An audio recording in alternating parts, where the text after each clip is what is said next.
مگر آپ تو توحید و رسالت کی شمع روشن کرنے ہی کے لیے لاہور آئے تھے، تو آپ غیر مسلموں میں جہاں کہیں موقع پاتے خدا واحد پر ایمان لانے کی دعوت دیتے۔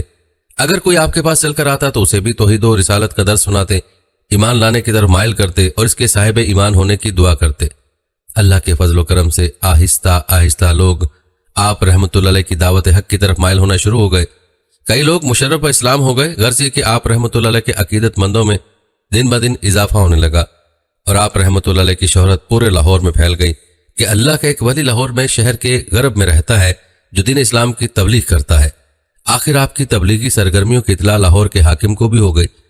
جب اسے آپ رحمۃ اللہ علیہ کی توحید و رسالت کا علم ہوا تو وہ بھی آگ بگولا ہوا اور انتقامی آگ میں بھڑک اٹھا۔ اس نے اپنے سپاہیوں کو بلوایا اور کہا کہ تمہیں معلوم نہیں ہے کہ ہمارے شہر میں ایک مسلمان آ کر اپنا دین پھیلا رہا ہے اور تم سوئے ہوئے ہو؟ فوراً اس مسلمان کے تبلیغ کے سلسلے کو ختم کیا جائے، اس فقیر کو شہر سے باہر نکال دیا جائے۔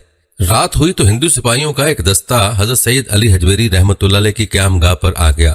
آتے ہی انہوں نے صورتحال کا جائزہ لیا تو معلوم ہوا کہ اللہ کا ایک دوست ایک جھونپڑی کے اندر اللہ کی یاد میں بیٹھا ہوا ہے، ذکر الہی جاری ہے۔ انہوں نے کہا کہ ہمیں لاہور کے حاکم نے بھیجا کہ آپ کو یہاں سے نکال دیں، کیونکہ آپ کی تبلیغ سے ہندو دھرم کو بہت نقصان ہو رہا ہے۔ ہم یہ برداشت نہیں کر سکتے کہ ہمارا مذہب ختم ہو جائے اور دین اسلام چھا جائے۔ آپ رحمۃ اللہ علیہ نے فرمایا کہ میں تو اللہ کی توحید کا پیغام آپ لوگوں تک پہنچانے آیا ہوں تاکہ غیر مسلموں کی عاقبت درست ہو جائے اور وہ دین حق پر ایمان لے آئیں۔ انہوں نے آپ کی باتیں سن کر کہا کہ ہم نہیں جانتے، ہم تو یہ چاہتے ہیں کہ آپ یہاں سے کوچ کر جائیں اور کہیں اور چلے جائیں۔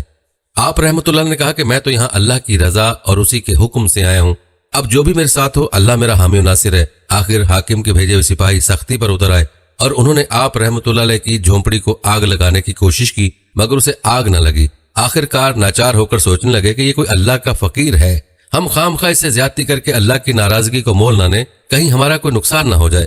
واپس لوٹ کر حاکم کو سارا واقعہ سنا دیں گے کہ وہاں ہمارا کوئی بس نہیں چلتا۔ آخر وہ واپس لوٹ گئے۔ اگلے روز انہوں نے اپنی کارروائی کا سارا قصہ حاکم کو بتا دیا۔ اس نے بات سن کر اپنے سپاہیوں کو ڈانٹا اور کہا کہ تمہیں چاہیے تھا کہ اس فقیر کو ضرور کسی نہ کسی طریقے سے شہر سے نکال باہر پھینکتے۔ کرنا خدا کا ایسا ہوا کہ کسی وجہ سے حاکم لاہور کے محل میں آگ لگ گئی اور وہ قابو سے باہر ہو گئی اور بجھنے پر نہ آ رہی تھی کہ اس کے دل میں اللہ تعالیٰ کی طرف سے یہ بات اٹھی کہ کل رات میں اس فقیر کی جھونپڑی کو جلوانے لگا تھا، شاید اسی وجہ سے وہی سزا مجھے مل گئی۔ اللہ کے اٹھائے ہوئے خوف سے اس کا دل بیدار ہو گیا اور وہ خود چل کر حضرت سید علی حجویری رحمۃ اللہ علیہ کی قیام گاہ پر آیا اور معافی کا طلبگار ہوا۔ آپ رحمۃ اللہ علیہ نے اسے درگزر فرما دیا اور اسے معاف کر دیا۔ جو ہی اسے اللہ کے ولی کامل سے معافی ملی تو اس کے محل کی آگ خود بخود ٹھنڈی ہو گئی اور آخرکار وہ آپ رحمۃ اللہ علیہ کی روحانی طاقت سے متاثر ہو کر حلقہ بگوش اسلام ہو گیا۔ یہ کرامت کتاب مقامات اولیاء سے لی گئی ہے، مگر اس کا بھی تذکروں میں کہیں ذکر نہیں۔ اللہ بہتر جاننے والا کہ اصل حقیقت کیا ہے۔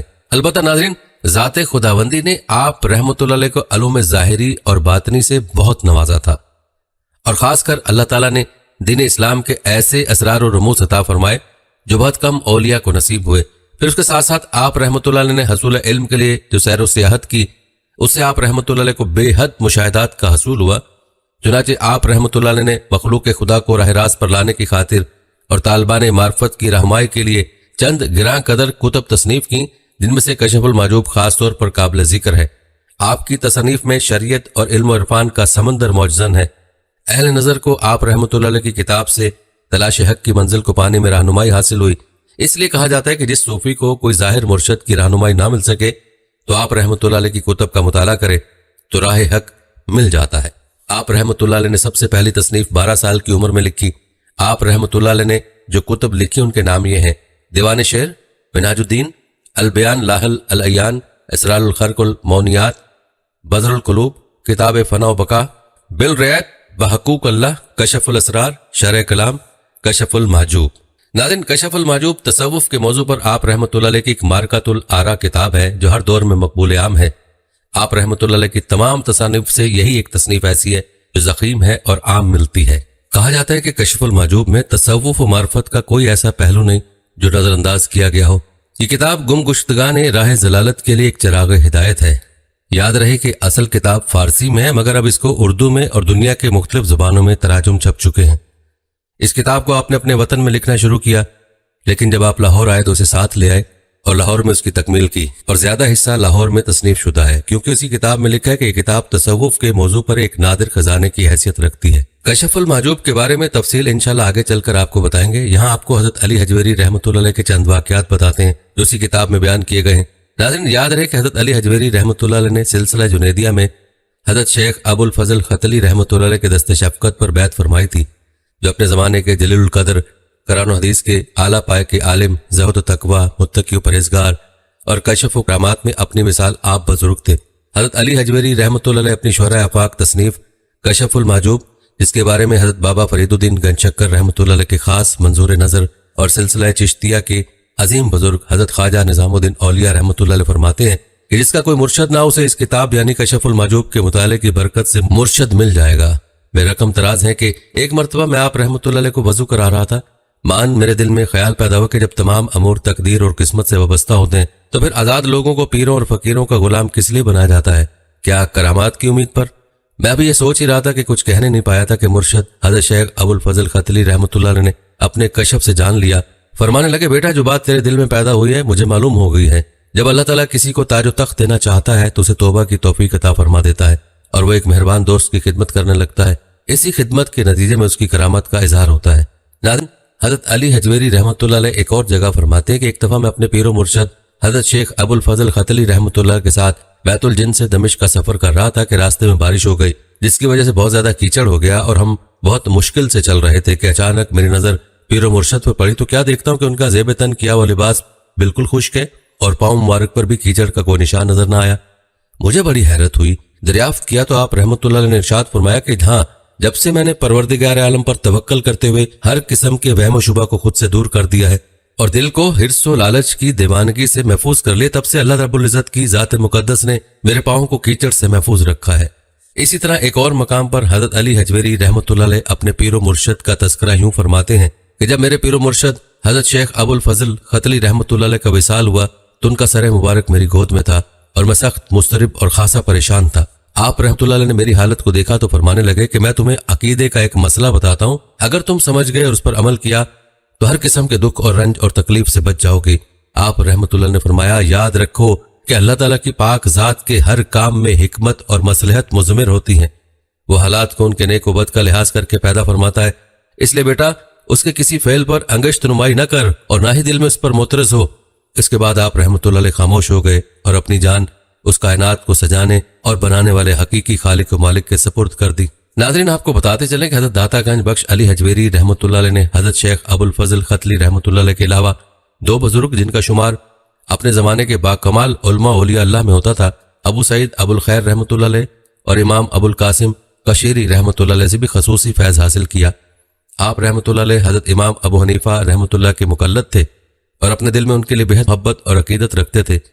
ناظرین، آپ کو بتاتے چلیں کہ آپ رحمۃ اللہ علیہ کو مختلف القابات سے پکارا جاتا ہے، سلطان طریقت، قطب زمانہ، مخدوم امم، مرکز تجلیات، منبع فیض و برکات جیسے القابات آپ کے لیے استعمال کیے جاتے ہیں۔ آپ رحمۃ اللہ علیہ کے وجود مسعود لاہور اور اہل لاہور کے لیے مرکز مہر و وفا اور سرچشمہ تمنا و دعا ہے۔ آپ رحمۃ اللہ علیہ کی حیات ظاہری بھی اس خطے کے لوگوں کے لیے سراپا رحمت تھی اور آپ رحمۃ اللہ علیہ کی باطنی اور روحانی فیض و برکات آج بھی اس سرزمین کے لیے محبت، ہمدردی اور خیر خواہی کا ذریعہ ہیں۔ ناظرین، پنجاب کی دینی ثقافت سے حضرت علی حجویری رحمۃ اللہ علیہ کو محبت کو جدا کرنا ناممکن نہیں تو مشکل ضرور ہے۔ یہ شاید نہیں، یقیناً حضرت داتا گنج بخش رحمۃ اللہ علیہ کی کرم گستریوں کا ہی فیضان ہے کہ لاہور بر صغیر کے لیے کتب الارشاد یعنی رہنمائی کا محور و مرکز، کتب البلاد اور مدینہ الاولیاء ٹھہرا اور اپنی اسی روحانی مرکزیت کے سبب ہمیشہ مرجع خلائق رہا۔ شیخ احمد سرہندی حضرت مجدد الف ثانی رحمۃ اللہ علیہ اپنے ایک مکتوب جو کہ انہوں نے کلیج خان اندجانی کے نام لکھا میں فرماتے ہیں، فقیر کے نزدیک یہ شہر لاہور تمام ہندوستان کے شہروں میں کتب الارشاد کا درجہ رکھتا ہے۔ اس شہر کی خیر و برکت تمام بلاد ہندوستان میں پھیلی ہوئی ہے۔ اگر اس شہر میں دین رواج پذیر ہو جائے تو باقی علاقوں میں بھی شاعر کا رواج محقق رہے گا۔ اس طرح جسٹس ریٹائرڈ سید امیر علی لکھتے ہیں کہ حضرت داتا گنج بخش رحمۃ اللہ علیہ اپنی لاہور آمد کے بعد بھاٹی دروازے کے باہر قیام فرما ہوئے اہلیان علاقہ کی عقیدتیں اور ارادتیں آپ رحمۃ اللہ علیہ کی قیام گاہ کی طرف ہجوم کرنے لگی۔ لوگوں نے بھاٹی دروازے کا نام تبدیل کر کے اسے حجویری دروازے سے موسوم کرنا چاہا۔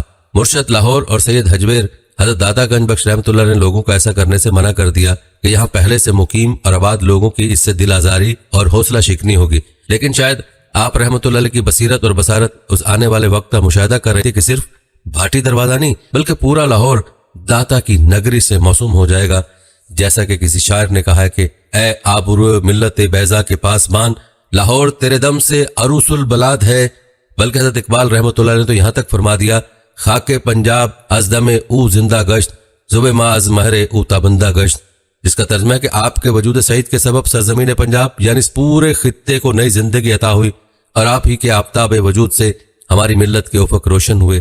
ناظرین، حکیم الامت حضرت اقبال رحمۃ اللہ علیہ نے حضرت علی حجویری رحمۃ اللہ علیہ کی تعلیمات کے حوالے سے یہ بات نمایاں طور پر بیان کی ہے کہ آپ رحمۃ اللہ علیہ نے لاہور تشریف فرما کر ہندوستان کی پہلی مسجد کی بنیاد رکھی، جس کے زیر سایہ اسلامی علوم و معارف کا وہ عظیم المرتبت مکتبہ اور محبت و رواداری سے مزین و رفیع الشان خانقاہ قائم ہوئی کہ جس کے برکات سے نہ صرف لاہور مسلمانوں کا ایک اہم اور مضبوط مرکز بن گیا بلکہ یہاں سے مسلمانوں کے ایسے رجال عظیم اٹھے کہ جن سے پورا ہندوستان فیضیاب ہوا، اور اس شہر سے اسلامی تہذیب و تمدن کے ایسے چشمے پھوٹے کہ جس نے دنیا کو سیراب کر دیا. ناظرین، بلا شبہ تبلیغ دین اور اشاعت اسلام کے ان مربوط اور منظم کوششوں کا صحرا حضرت داتا گنج بخش علی حجویری رحمۃ اللہ علیہ کے سر ہیں کہ جن کے دم قدم سے دین اسلام کی ترویج کا وہ نظام قائم ہوا جو بنیادی طور پر آپ رحمۃ اللہ علیہ کے علم عرفان اور ایمان و اقان کا مرہون منت تھا. آپ رحمۃ اللہ علیہ غزنوی ہونے کے باوجود نہ صرف لاہور سے منسوب ہے بلکہ لاہور آپ سے منسوب ہو گیا. حضرت علی حجویری رحمۃ اللہ علیہ کے فیضان کرم کا ایک اہم باب حضرت اقبال ہے، جنہوں نے اسی لاہور سے اپنے معجز نما کلام کے ذریعے مسلمانوں کو بیدار کیا اور انہیں ایک آزاد قوم کا شعور عطا کیا. بر صغیر میں احیاء اسلام کی اس عظیم تحریک جس کے محرک اگرچہ اقبال ہیں لیکن اس تحریک کا اصل سرچشمہ اور سوتا مرکز تجلیات حضرت داتا گنج بخش رحمۃ اللہ کے آستان سے پھوٹتا نظر آتا ہے. بقول حضرت اقبال، بندہائے کوثر آساں گسیخت در زمین ہند تخم رسجدہ ریخت. ترجمہ شعر، آپ دشوار گزار راستے طے کر کے اس خطہ میں تشریف لائے اور ہند کی سرزمین میں اسلام کی تخم ریزی فرمائی. ناظرین، حضرت داتا گنج بخش رحمۃ اللہ علیہ کی اسی کوشش کے نتیجے میں دنیا کو ایک عظیم اسلامی مملکت میسر آئی جس کے بارے میں حضرت اقبال کا یہ فرمان بلا شبہ منفرد اور معتبر ہے کہ دنیا بھر میں شاید ہندوستان ہی ایک ایسا ملک ہے جس میں اسلام کی وحدت خیز قوت کا بہترین اظہار ہوا ہے. حضرت داتا گنج بخش علی حجویری رحمۃ اللہ علیہ نے اسی شہر لاہور میں تصوف کی مارکۃ الآراء کتاب کشف المحجوب تصنیف فرمائی، جس کے ذریعے صوفیانہ افکار و تعلیمات کو مکمل طور پر احکام شریعت کے نہ صرف تابع قرار دیا بلکہ تصوف کو شریعت کا امین اور نگہبان بنا کر پیش کیا، اور یوں بر صغیر میں ایک ایسی اسلامی مکتب تصوف کی بنیاد رکھی جس کی بلندیوں پر ہمیشہ شریعت و طریقت کا پرچم لہراتا رہے گا. ناظرین، 1000 سال قبل ہند کی سرزمین میں حضرت داتا گنج بخش علی حجویری رحمۃ اللہ علیہ نے حرف حق کے ذریعے اللہ تعالیٰ کی وحدانیت، نبی صلی اللہ علیہ وآلہ وسلم کی رسالت اور اسلام کی حقانیت کا جو بیج بویا وہ اللہ تعالیٰ کی تائید و نصرت سے ایک ایسا تناور درخت بن گیا جس کی جڑیں اس سرزمین میں نہایت مضبوط ہو گئیں اور شاخیں وسیع فضاؤں میں پھیل گئیں. مرشد لاہور حضرت علی حجویری رحمۃ اللہ علیہ نے جو شجر طیبہ بویا، علامہ اقبال رحمۃ اللہ علیہ اسی شجر طیبہ کے حیات بخش ثمر تھے جنہوں نے کلمہ طیبہ کی بنیاد پر اس خطہ ارضی کے حصول کا راستہ مسلمانوں نے ہند کو دکھایا. ناظرین، آج مرشد لاہور حضرت علی حجویری رحمۃ اللہ علیہ کے عطا کردہ اس خطہ پاک کی حفاظت و استحکام کے لیے بھی آپ ہی کی محبت آمیز ایمان افروز افکار و نظریات سے رہنمائی کی اشد ضرورت ہے. آج وطن عزیز پر جس انتہا پسندی اور تشدد پرستی کے سائے منڈلا رہے ہیں اس سے نبرد آزما ہونے کے لیے ضروری ہے کہ ہم حضرت داتا گنج بخش علی حجویری رحمۃ اللہ علیہ کے انہی اخوت و انسان دوستی پر مبنی متصوفانہ افکار و کردار اور حیات و احوال کو اپنا رہبر و رہنما بنائیں. نیز حضرت داتا گنج بخش رحمۃ اللہ علیہ کے افکار و احوال کو بھی اپنا رہبر بنانا ہوگا جس میں آپ فرماتے ہیں کہ اخلاق و معاملات کی پاکیزگی صوفی کے کردار کا وہ جوہر ہے جو اسے گرد و پیش سے ممتاز کرتا ہے. یاد رہے کہ حضرت داتا گنج بخش رحمۃ اللہ علیہ نے تصوف کے مدعی حضرات کو 3 واضح خانوں میں تقسیم کر دیا ہے. فرماتے ہیں تصوف کے ماننے والوں اور اس پر عمل کرنے والوں کی 3 قسمیں، ایک کو صوفی، دوسرے کو متصوف اور تیسرے کو مستصوف کہتے ہیں. صوفی وہ ہے جو خود کو فنا کر کے حق کے ساتھ مل جائے اور خواہشات نفسانیہ کو مار کر حقیقت سے پیوستہ ہو جائے. متصوف وہ ہے جو ریاضت و مجاہدے کے ذریعے اس مقام کو طلب کرے اور اس مقام کی طلب حصول میں صادق و راست باس رہے. مستصوف وہ ہے جو دنیاوی عزت و منزلت اور مال و دولت کی خاطر خود کو ایسا بنائے اور اسے مذکورہ منازل و مقامات کی کچھ خبر نہ ہو. ناظرین، پہلا گروہ جو صوفی کہلانے کا لفظاً اور مانن حقدار ہے وہ واصلان حق کا گروہ ہے۔ دوسرا گروہ اس راہ حق کا صدقے دل سے متلاشی ہے، اسے مقام کی عظمت کا بھی احساس ہے، اس مقام کے حصول کی تڑپ بھی رکھتا ہے۔ مگر تیسرا گروہ جماعت صوفیہ کے لیے ایک داغ ہے اور مفاد پرست ہے۔ حضرت داتا صاحب رحمۃ اللہ علیہ کی رائے ہے، ایسے نقلی صوفیوں کے لیے عرفہ کا قول ہے، کل مستصوف عند الصوفیہ کل زباب وعند غیرہم کل ذیاب۔ صوفیہ کرام کے نزدیک نقلی صوفی مکھی کی مانند ذلیل و خوار ہیں، وہ جو کرتا ہے نفس کے لیے کرتا ہے، مگر وہ دوسرے کے ہاں بھیڑیے کی مانند ہے۔ جس طرح بھیڑیا اپنی تمام قوت و طاقت مردار حاصل کرنے میں صرف کرتا ہے، یہی حال اس نقلی صوفی کا ہے۔ ناظرین، یہ تھا تذکرہ حضرت علی حجویری رحمۃ اللہ علیہ کی تعلیمات کا۔ آپ کو آپ رحمۃ اللہ علیہ کے وصال کے بارے میں بتاتے ہیں اور آپ رحمۃ اللہ علیہ کی کتاب کشف المحجوب پر بھی تذکرہ کریں گے، لیکن پہلے ایک اہم بات کا ذکر کرتے ہیں جو کہ آپ رحمۃ اللہ علیہ کے لقب داتا گنج بخش کے حوالے سے ہے۔ ناظرین، یاد رہے کہ داتا گنج کے معنی خزانے لٹانے والے کے آتے ہیں، اور کہا جاتا ہے کہ اسی لقب سے کسی انسان کو نہیں پکارنا چاہیے کہ خزانے لٹانے والی ذات صرف اللہ کی ہے۔ کسی بندے کے لیے الفاظ استعمال نہیں کرنے چاہیے، البتہ ساتھ بخش لگا دینے کے بعد اس کے استعمال کی اجازت اہل علم نے دی ہے اور کہا ہے کہ داتا گنج بخش کہنے میں حرج نہیں ہے۔ یہ درست ہے، اکیلے داتا گنج نہیں کہنا چاہیے، البتہ عقیدے کے لیے لحاظ سے بھی ضروری ہے کہ یقین صرف اللہ کی ذات پر ہونا چاہیے، اللہ کے علاوہ کسی پر یقین نہیں ہونا چاہیے۔ اللہ والوں کا اپنا مقام ہے، لیکن کسی اللہ والے کے حاجت روا مشکل کشا نہیں ماننا چاہیے، یہ شرک کہلاتا ہے۔ اور یاد رکھیں کہ شرک کی اللہ کے ہاں معافی نہیں ہے۔ اس حوالے سے آپ کیا رائے رکھتے ہیں کمنٹ میں ضرور بتائیے گا۔ ناظرین، آئیے بات کرتے ہیں حضرت علی حجویری رحمۃ اللہ علیہ کے وصال مبارک کی، اس کے بعد آپ رحمۃ اللہ علیہ کی کتاب کشف المحجوب پر کچھ بات کریں گے۔ ناظرین، فرمان خداوندی ہے کہ ہر نفس نے موت کا مزہ چکھنا ہے، کیونکہ دستور الہی نہیں بدلتا۔ ہر نبی اور ولی کو اس دار فانی سے کوچ کرنا پڑا۔ آخر اللہ کے اس ولی کامل پر بھی وہ وقت آ گیا کہ جبکہ روح اس جسد خاکی سے بے نیاز ہو کر بارگاہ رب العزت میں نیاز مند ہو گئی۔ روایت بتاتی ہیں کہ جب آپ کا آخری وقت آیا تو آپ بیمار ہوئے، اور چند روز بیمار رہنے کے بعد آپ رحمۃ اللہ علیہ کا اپنے حجرے میں وصال ہو گیا۔ آپ رحمۃ اللہ علیہ کے وصال کے موقع پر شیخ احمد ہندی رحمۃ اللہ علیہ اور کچھ دوسرے عقیدت مند آپ رحمۃ اللہ علیہ کی خدمت میں حاضر تھے۔ آپ کے عقیدت مندوں نے آپ کی تجہیز و تکفین کی، اور اس روز اس دھرتی کو آپ کے اسودہ خاک ہونے کا شرف حاصل ہوا۔ ناظرین، آپ کو بتاتے چلیں کہ حضرت علی حجویری رحمۃ اللہ علیہ نے 65 سال کی عمر پا کر 465 ہجری میں اس دار فانی سے کوچ کیا۔ آپ رحمۃ اللہ علیہ کی تاریخ وصال 20 سفر بیان کی جاتی ہے، واللہ علم بالصواب، لیکن کئی مورخین نے آپ کی اس تاریخ وصال سے اختلاف کیا ہے۔ آپ کو بتاتے چلیں کہ آپ کا مزار اقدس لاہور میں بھاٹی دروازے کے بیرونی غربی جانب ہے، اور آپ کا دربار پاک و ہند میں بہت مشہور ہے۔ آپ رحمۃ اللہ علیہ کا مزار سب سے پہلے سلطان محمود غزنوی کے خاندان میں سے ظاہر الدولہ سلطان ابراہیم بن سلطان مسعود غزنوی نے زر کثیر سے بنوایا تھا۔ اس کے بعد شاہان مغلیہ نے بھی مزار اقدس کی توسیع میں تھوڑا سا حصہ لیا۔ مزار اقدس کی مسجد کو گلزار نامی ایک مخیر شخص نے زر کثیر سے تعمیر کروایا۔ آپ رحمۃ اللہ علیہ کے مزار اقدس پر رات دن بے شمار حضرات حاضری دیتے ہیں۔ آپ رحمۃ اللہ علیہ نہ صرف عام لوگوں میں محبوب رہے، بلکہ آپ کے دربار پر تقریباً ہر حاکم وقت حاضر ہوا۔ اس کے علاوہ بے شمار اولیاء کرام نے آپ کے مزار اقدس پر حاضری دی ہے۔ حضرت خواجہ معین الدین چشتی نے آپ رحمۃ اللہ علیہ کے قدموں میں اعتکاف کیا اور فیوز و برکات کو پایا۔ ناظرین، آپ نے حضرت داتا گنج بخش رحمۃ اللہ علیہ کی زندگی کے حالات و واقعات ملاحظہ فرمائے۔ آخر میں آپ رحمۃ اللہ علیہ کی معروف کتاب کشف المحجوب کے حوالے سے آپ کو بتاتے ہیں۔ ناظرین، کشف المحجوب تصوف کے موضوع پر قریباً 1000 سال قدیم دستاویز ہے۔ حضرت واصف علی واصف فرمایا کرتے کہ دین کے حوالے سے بات جتنی قدیم ہوگی اتنی ہی صداقت سے قریب تر ہوگی۔ 100 درجہ استناد تک پہنچتی ہوئی تصوف کے حوالے سے کوئی بات تلاش کرنی ہو تو ہمیں کشف المحجوب سے استفادہ کرنا ہوگا۔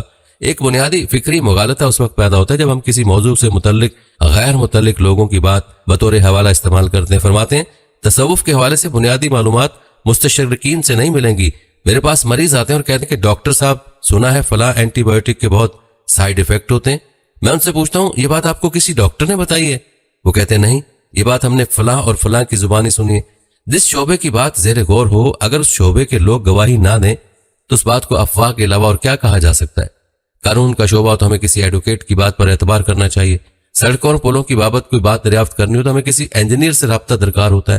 یہ کیسے ممکن ہے کہ تصوف کی بابت ہم مستشرقین، منکرین اور ملحدین کی سنی سنائی باتوں پر اعتماد کر لیں؟